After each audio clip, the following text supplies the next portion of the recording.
La noche presagiaba una tormenta, y el viento del crepúsculo se arrojaba con fuerza contra los ventanales de la casa Hindinger, un caserón enorme del 1128 Valley High Avenue. Tenía varios ventanales que llamaban la atención de transeúntes y curiosos que al pasar miraban con recelo el lugar. Cuenta la leyenda que en aquella casa habitaba en el pasado una familia numerosa, misma que con el tiempo sucumbió, pues sus miembros se enemistaron entre sí y se dieron muerte unos a otros. Los sobrevivientes de esta fatalidad tuvieron un destino igual o peor que el resto de la familia. Muchos murieron en el interior de la casa con síntomas de hambre y locura. Llevaba un largo tiempo sin ser visitada, y nadie dentro de sus cabales se atrevía a irrumpir en el interior. Su portón denunciaba ya el pasar del tiempo y su color ocre gastado evidenciaba un penetrante aroma a invierno. Michael y Cooper eran dos hermanos que desde hace un largo tiempo se encontraban recorriendo el mundo. Por azares del destino se hallaron en ese preciso momento frente a frente con el enorme caserón. Un escalofrío intenso fue lo primero que sintieron, y por un segundo sus cuerpos se estremecieron sin motivo. Podría decirse que esta sensación corporal era señal suficiente para alejarse del terreno lo antes posible, pero ellos se miraron, y sin necesidad de usar palabras tomaron la decisión de entrar y verificar si el lugar estaba en condiciones para usarlo como morada durante su estadía en el pueblo. Cooper fue el primero en acercarse y abrir el portón. Enseguida un crujido hondo acompañó sus pasos hacia el interior del lugar.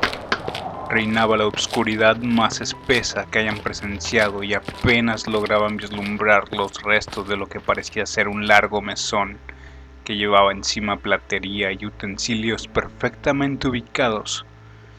Estaban ahí, quietos, esperando comensales que jamás llegaron a su cita. Al entrar al gran salón vieron lámparas gigantes que colgaban del techo, muebles antiguos cubiertos por sábanas del color del polvo. Inmediatamente los dos muchachos pensaron que estos artilugios habían quedado inertes allí, siendo testigos nada más del pasar del tiempo. Su visión pronto se tornó más amigable y pudieron observar también una colección de cuadros simétricamente ubicados en las paredes del que parecía ser el salón de invitados. Cada cuadro mostraba un personaje de la familia que posaba señorial. Curiosamente, los ojos de todos los personajes eran exuberantes y observaban enérgicamente a los intrusos. Dichos ojos parecían sacados de un cuento de horror. Su expresión de pánico era tan real que ponía nervioso a cualquiera. Los hermanos, al notar esta particularidad, sintieron la necesidad de huir de esas miradas acusadoras y penetrantes. Rápidamente se volcaron fuera de aquel cuarto y chocaron con las escaleras del ala norte que conducían hacia el segundo piso. Con intenso miedo, una a una y con cuidado, alcanzaron las escaleras, mismas que exhalaban un crujido profundo que helaba la sangre y un olor a madera en estado de descomposición. Parecían eternos esos escalones, pero no era opción retornar al cuarto de las miradas. No era opción. Tan pronto como alcanzaron el segundo piso, notaron que a lo largo del pasillo había decenas, sino cientos de espejos fusiformes, cada uno de ellos con un marco indescriptiblemente aterrador que tenían como denominador común la rareza en su bosquejo. Era como si los marcos de estos espejos estuviesen hechos de algo parecido a dientes o pequeñas piezas de mármol de diferentes formas y tamaños. Era petrificante caminar por el pasillo. Se podía sentir la presencia de algo o alguien que no atinaban a descifrar si era humano o fantasmal, pero podían sentir un aliento frío en sus espaldas, lo que los motivaba a apresurar sus pasos sin saber hacia dónde exactamente se dirigían. Llegaron al final del pasillo de los espejos prácticamente con los ojos cerrados, para no tener que descubrir algo más espantoso en el trayecto. Al llegar al final del pasillo, se encontraron con una puerta grande de madera. No había más opción que cruzarla o regresar a sus pasos, así que decidieron golpear varias veces. Al no recibir respuesta, se internaron en la habitación. Apenas ingresaron, Sintieron un fuerte olor a olvido y desconsuelo. No había luz, y las ventanas estaban pintadas de color negro, lo que acentuaba la oscuridad y tornaba más escalofriante el lugar. ¿Qué opinas de quedarnos esta noche aquí, Cooper?, se adelantó Michael. Intento pensar que es más peligroso, aquí o en la calle. Por lo menos aquí no pasaremos frío, pero creo que apenas amanezca debemos salir y buscar otro lugar. No me gusta nada esta casa, y tengo un presentimiento algo extraño. No te preocupes, hermano. Hemos estado en lugares peores durante el trayecto. Además, solo será una noche. Haremos las cosas tal y como tú acabas de decirlas. Mañana apenas salga el sol nos iremos de aquí a buscar un lugar más tranquilo. Los hermanos desempacaron con algo de angustia, pero determinados a pasar la noche en la casa, pues no había otro lugar para pernoctar. La habitación estaba algo descuidada por el pasar del tiempo. Tenía un viejo camastro y un colchón que por su aspecto invitaba al desvelo más que al propio sueño. Había frente a la cama un antiguo espejo con marco de plata fina que medía casi 2 metros de altura y se notaba que era una reliquia de alto costo.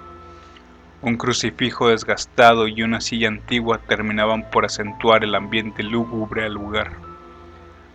Además había una particularidad en el cuarto. El tapiz de las paredes claramente emanaba un olor extraño y desagradable que los hermanos no pudieron descifrar.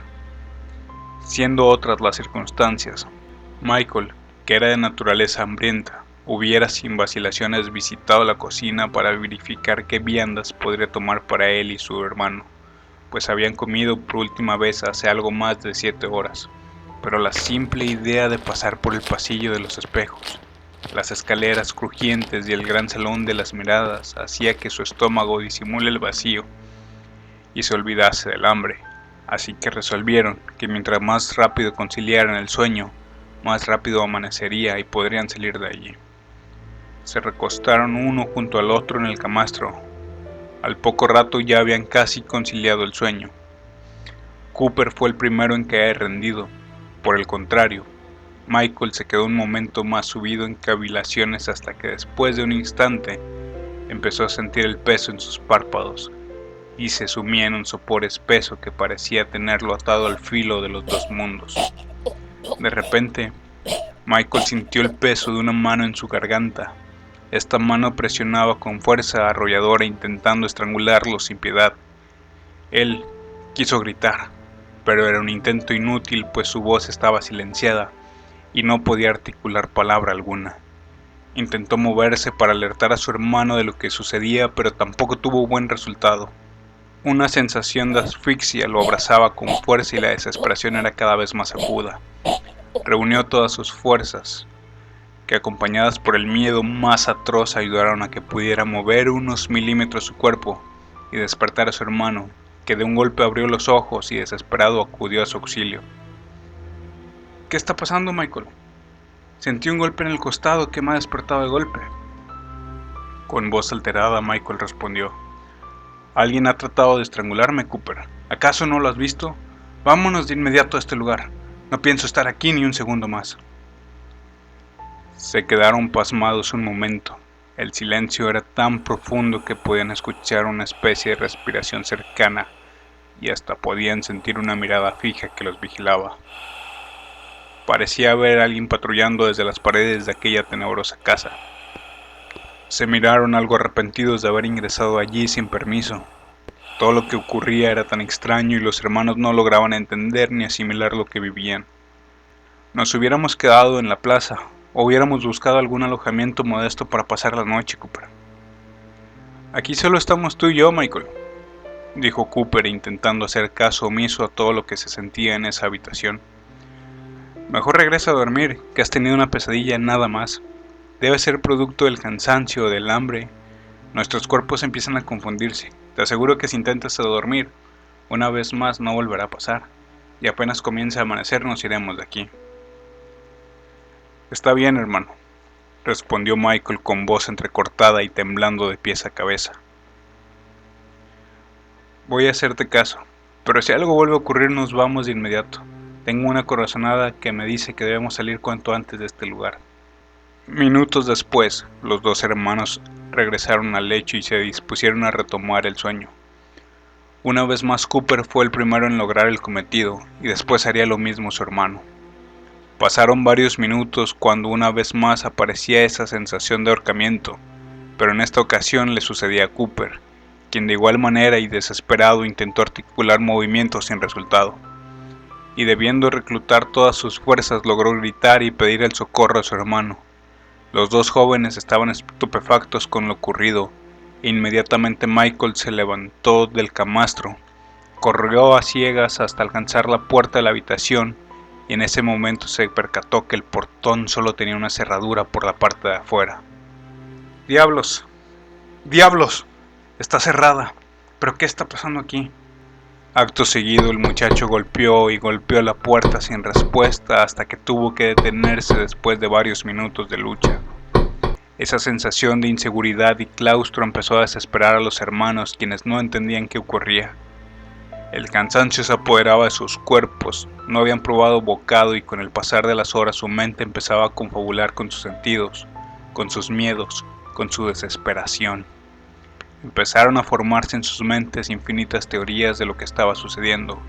No podían saber si era de día o de noche, si estaban solos o acompañados, si saldrían de allí vivos o muertos. Tiempo después, escucharon pisadas en el exterior de la habitación. Luego una sombra se detuvo frente al portal.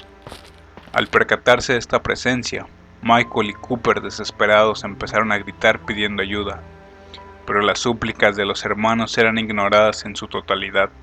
La sombra de afuera del portal estaba allí, detenida en el tiempo, y no hacía movimiento alguno. Ellos podían verla por un pequeño resplandor que quedaba atrapado entre la parte baja de la puerta y el suelo. Se quedó petrificada por un largo rato hasta que los dos jóvenes dejaron de lanzar alaridos. La habitación empezó a tornarse algo espesa. Cooper advirtió que el lugar se llenaba de un olor indescriptible, algo ácido como un medicamento o una especie de gas con hedor intenso. ¿Puedes oler eso, Michael? Cooper no terminaba de pronunciar estas palabras cuando escuchó el cuerpo de su hermano desplomarse en el suelo como un bulto de arena. Estaba inconsciente y parecía estar inmerso en un profundo sueño. Corrió entonces al socorro de su hermano. Segundo después, él también sintió que sus fuerzas flaqueaban y perdía la voluntad del movimiento de su cuerpo. Trató en vano de acercarse hasta el portal, pero no logró articular movimiento alguno. Su último recuerdo fue el crepitar de la puerta entreabriéndose. Michael abrió sus ojos con algo de dificultad. En el lugar donde se encontraba había una luz blanquecina que irradiaba un destello insoportable. Inmediatamente sintió que no tenía movilidad en sus brazos, ni piernas. Quiso pronunciar palabra, pero su esfuerzo fue inútil. Un bozal cubría la mitad de su rostro y una especie de yelmo envolvía su cabeza. Entró en pánico cuando segundos después se encontró de golpe con unos ojos rojos y desorbitados, con pupilas gigantescas y venas oculares a punto de explotar. Lo miraba fijamente con algo de burla y odio. Tenía deformada su mandíbula y su dentadura expulsaba sangre espesa. Su rostro estaba lleno de llagas y su piel mostraba ásperas hendiduras y resequedad. Este extraño ser no pronunció palabra alguna, y Michael solo podía verlo ir y venir una y otra vez. Se percató que el individuo tenía una fuerte cojera en su pierna izquierda, que lo obligaba a arrastrar la mitad de su cuerpo y le hacía lucir como un muerto en vida. Literalmente el muchacho se encontraba frente a un monstruo salido de las historias más escalofriantes. Transcurrieron así los minutos hasta que el extraño se detuvo de golpe y con premura avanzó hasta la puerta de la habitación y abandonó el lugar. Pasaron momentos infinitos, o tal vez horas en las que Michael estuvo solo y desesperado. Después de gritar y pedir auxilio durante un largo rato, no pudo hacer más que abrazarse al abandono. Esa máscara que cubría su cabeza le permitía observar al menos una parte de la habitación donde lo tenían cautivo. Paredes que en un pasado fueron blancas, hoy eran sábanas vestidas de sangre. Los pisos repletos de fluidos y coágulos evidenciaban torturas sanguinarias. Aparatos y herramientas dejaban ver lo macabro del proceso. Obscuridad y muerte se podían percibir en el ambiente. De repente la puerta se abrió. El misterioso ser que otrora fuera su custodio ingresó, pero esta vez acompañado por un hombre mayor que por su vestimenta parecía ser un médico, seguramente el autor intelectual, quizá el perpetrador de las torturas. Vaya, ¿pero qué tenemos aquí? Exclamó una vieja voz mientras se respondía a sí mismo. Así que tú eres uno de los muchachos que entraron a mi casa, se acomodaron en una de mis habitaciones y pretendieron ocupar mi espacio sin permiso. Pues te informo que estás muy equivocado. Esto no es un hotel, ni nada parecido. Aquí no practicamos la hospitalidad. En este lugar nos gusta jugar con los visitantes, hacer que sientan la crudeza de nuestros experimentos, que perciban la vida de los monstruos que habitan dentro de las paredes. Y si por algún motivo sientes curiosidad y no te rehusas a nuestro juego, tal vez puedas formar parte de nuestra exhibición de los cuerpos deformes. Michael, al escuchar esta propuesta, solo atinó a lanzar alaridos de horror. ¿Dónde tienes a mi hermano?, preguntó con el último hilo de voz que le quedaba. Entonces sintió un fuerte golpe e inmediatamente se cayó en un espeso sueño. Cooper despertó en un cuarto subterráneo completamente oscuro en el que no era capaz de mirar ni su propia silueta. A ciegas trataba de encontrar la puerta de salida mientras que caminaba con los brazos por delante para distinguir mediante el tacto las formas que se presentaban ante él. En lo que debían ser las paredes, sentía protuberancias carnosas con pequeños pedazos de algo duro que parecían ser dientes y pequeños huesos de niños o criaturas que no terminaron de nacer. Las yemas de sus dedos sentían cabellos y grasas que despedía un olor insoportable, algo caduco, como podrido.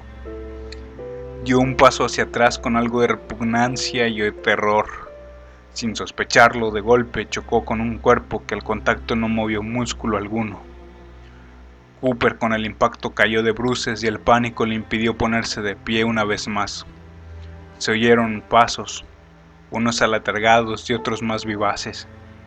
Se oyeron pasos, unos aletargados y otros más vivaces, y de algún lugar del cuarto se encendió una luz amarillenta que encegueció enseguida al muchacho, haciéndolo retroceder como un animal herido hasta la esquina más próxima del lugar. Se cubrió con algo de dolor los ojos, y su desesperación no le permitía atinar a hacer algún movimiento.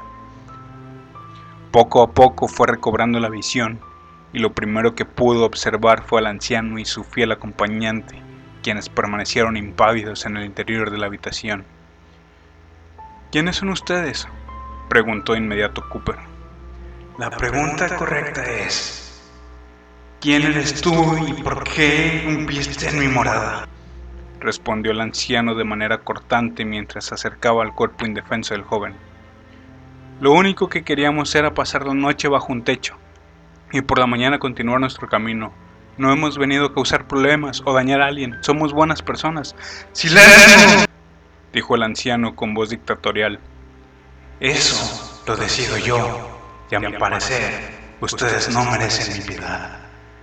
Violaron mi tranquilidad y la de mis acompañantes. Decidieron penetrar en mis aposentos sin consentimiento. Ahora deberán pagar su abuso. Me apena que tú y tu hermano no puedan decirse adiós y tengan que morir separados en circunstancias desgarradoras para ambos. Michael recuperó la conciencia luego de horas de sueño profundo durante el cual revivió los paisajes y los lugares que había recorrido a lo largo de todo su viaje junto a su hermano. ¿Qué sería de él? ¿Estará vivo aún? Estas preguntas se repetían una y otra vez durante el tiempo que estuvo inconsciente. Cuando despertó, el anciano traía diferente vestimenta y cargaba consigo una especie de taladro y unas pinzas que tenían rezagos de carne y sangre seca. Dime, muchacho, ¿qué te agrada más de mi casa? ¿El salón de los cuadros que observan o el pasillo de los espejos que crujen? Michael no articuló palabra, se mantuvo inmóvil. El anciano repitió varias veces esta pregunta, cada vez con voz más sanguinaria. lo que hacía que al muchacho se le helara la sangre solo de escuchar esa demoníaca voz. Vio que el deforme acompañante del médico hizo una señal que daba a entender que estaba listo para empezar alguna tarea. Enseguida se accionó el taladro y el rechinar de las pinzas acercándose lentamente, mientras todos los pensamientos y miedos se juntaban en la desesperación del joven que nada podía hacer para defenderse. De repente sintió un dolor punzante en la parte izquierda de su cabeza y el ruido del taladro se volvió ensordecedor. Lo mismo ocurrió poco después con su parte derecha, dejándolo prácticamente sordo. Nos gusta ver a nuestros visitantes conscientes mientras jugamos con sus cuerpos, así que acomódate, dijo con tono irónico el viejo. Espero que disfrutes del espectáculo de hoy, Michael. Pudo observar el joven pasar por su frente una especie de serrucho con residuos de pelo y piel ya seca. Cuando advirtió que un chorro considerable de sangre goteaba por su cara y un dolor inimaginable en su cabeza se agudizó, le destaparon el cerebro, quién sabe con qué fin. Podía sentir como un aparato puntiagudo paseaba repetidamente por sus sesos. Era una sensación extraña y dolorosa que no había sentido jamás y que deseaba que acabase de inmediato. Minutos después, sentía que cortaban sus brazos y piernas con un cuchillo muy afilado y le arrancaban la piel como si fuera un animal muerto. Él no paraba de gritar de dolor, por lo que el deforme asistente tomó un poco de la carne viva de su paciente, carne todavía caliente, y le introdujo en la boca de Michael para que ya no pudiera gritar. Al maestro le desesperan los gritos, así que mejor cállate. Considérate afortunado que se ha tratado con respeto. Otras personas que han pasado por aquí no han tenido tan buen trato, dijo el deformado ayudante mientras reía y desgarraba sin piedad la piel del estómago. El cuerpo del muchacho se convirtió en una masa de carne viva y sanguinolienta. Un instante después se abrió la puerta e ingresaron varios monstruos deformes con 5 o más extremidades, algunos sin ojos, sin dientes, con la piel morada de estar podridos por dentro. Se acercaron al cuerpo del recién desollado y sin premura empezaron a roer su carne y a lamer su sangre. Michael estuvo consciente durante la mayor parte de este proceso y poco a poco fue cegando sus gritos. Al cabo de los pocos minutos no quedaba nada más que huesos. Michael perdió el conocimiento justo en el momento en el que el anciano se disponía a sacarle los ojos para usarlo en una de sus pinturas del salón de invitados. Su cerebro se usó como alimento de las aves y sus huesos fueron pulverizados y esparcidos en el jardín.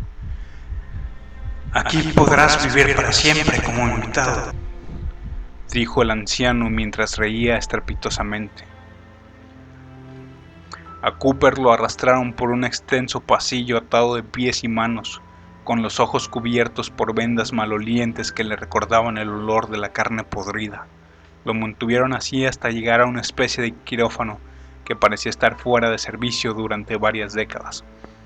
Esta habitación despedía un fuerte olor a formol y carne quemada. ¿Dónde está mi hermano? ¿Qué han hecho con él?, preguntó desesperado Cooper. Él espera por ti, listo para verte en el salón de invitados. Ha dado de comer a todos mis acompañantes y nos ha ayudado mucho arreglando el jardín, respondía el anciano con tono malicioso.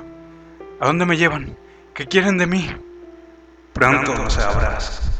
Por el momento no quiero que me irrites más con tus preguntas y reclamos, sentenció el viejo sin vacilación. Acto seguido el muchacho sentía un fuerte golpe en la cabeza que lo dejó inconsciente al instante. En ese momento empezaban los preparativos para el ritual sangriento. Cuando despertó, Cooper estaba en una camilla de bipedestación, perfecta para manipulación corporal. Tenía los ojos cubiertos con vendajes que estaban empapados de sangre y sudor. Lo mantenían atados de brazos y piernas. Tenía las amarras tan apretadas que sentía un dolor punzante en sus extremidades. En el momento que quiso berrear se dio cuenta que habían cortado su lengua y no podía pronunciar palabra alguna. Un gran dolor en todo el cuerpo empezaba a evidenciarse. Lo habían desollado completamente en su inconsciencia y parecía haber estado así durante varias horas. El escenario, semejante a un matadero de animales, era muy oscuro y podía solo notarse en las paredes y rastros de sangre y pedazos de piel que con el pasar del tiempo se secaron y se volvieron parte de la habitación. Su cuerpo empezaba a desprender un hedor a descompuesto que invadía el lugar. El muchacho no se percataba aún de que ese fuerte olor provenía de sí mismo. Reinaba un completo y aterrador silencio, que hacía que la espera por saber qué ocurría se tornase cada vez más perpetua. ¿Me dejarán aquí hasta la muerte? En el preciso momento en que el joven terminaba de formularse esta pregunta, sintió un fuerte dolor. Con una especie de guillotina antigua le cortaron las manos y los pies. Cauterizaron la herida como si se tratase de un animal, quemándolo para que no muera desangrado y así seguir torturándolo. Logró ver a dos individuos con pequeñas batas blancas que con premura colocaban un espejo frente a él, y fue en ese momento cuando Cooper descubrió lo que le habían hecho. No tenía piel y su carne viva despedía ese fétido olor que momentos antes él podía sentir. Sus dedos estaban amontonados en una mesa, junto con su lengua y orejas puestos en una bandeja. Serían usados juntos con sus vértebras para elaborar los marcos de los espejos fusiformes que otrora lo inquietaron tanto en el pasillo del segundo piso del caserón. Tenemos en el ala sur de la casa un cuarto tapizado, con la grasa y la piel de nuestros visitantes. Te alegrará saber, Cooper, que tus partes tendrán un lugar privilegiado en este espacio. Aquí no desperdiciamos nada de los cuerpos, así que despreocúpate, que al igual que tu hermano formarás parte de nuestro hogar, y de cierta forma vivirás aquí para siempre. Sentenciaba con voz inerte el anciano. Entre llanto y desesperación pasaban lentamente los minutos para Cooper. Su perpetrador, junto con sus secuaces, continuaban trabajando con el cuerpo del muchacho. Al igual que con Michael, le destaparon el cerebro y de igual manera, minutos después, ingresaron a la habitación un grupo de enanos deformes, quienes al ver el cuerpo destrozado comenzaron a gemir y lanzar alaridos de placer, como si ver el cuerpo desfigurado y devastado del muchacho les produciría excitación. Algunos, inclusive, tenían orgasmos, se lamían y se manoseaban entre sí. Era tal su excitación que varios se lanzaron contra Cooper y empezaron a lamer y mordisquear su cuerpo. Al cabo de unos minutos los enanos habían devorado todo. Lo único que quedaba era la cabeza inerte del muchacho. Se acercó el anciano y clavó una estaca desde el cuello hasta la corona de la cabeza, y así, sin más, salió de la habitación con su trofeo de guerra. Pasaron varios meses desde la desaparición de los dos hermanos. Después de una ardua investigación por parte de la Unidad de Casos Especiales, los agentes Davis y Holoban se encontraban a punto de descubrir que el último lugar donde se vio a Michael y Cooper con vida fue en el exterior de la casa abandonada del 1128 Valley High Avenue. En los expedientes se anexó un documento que contenía la sanguinaria historia de este caserón. Los detectives quedaron perplejos después de leer las atrocidades que se le imputaban a esa casa.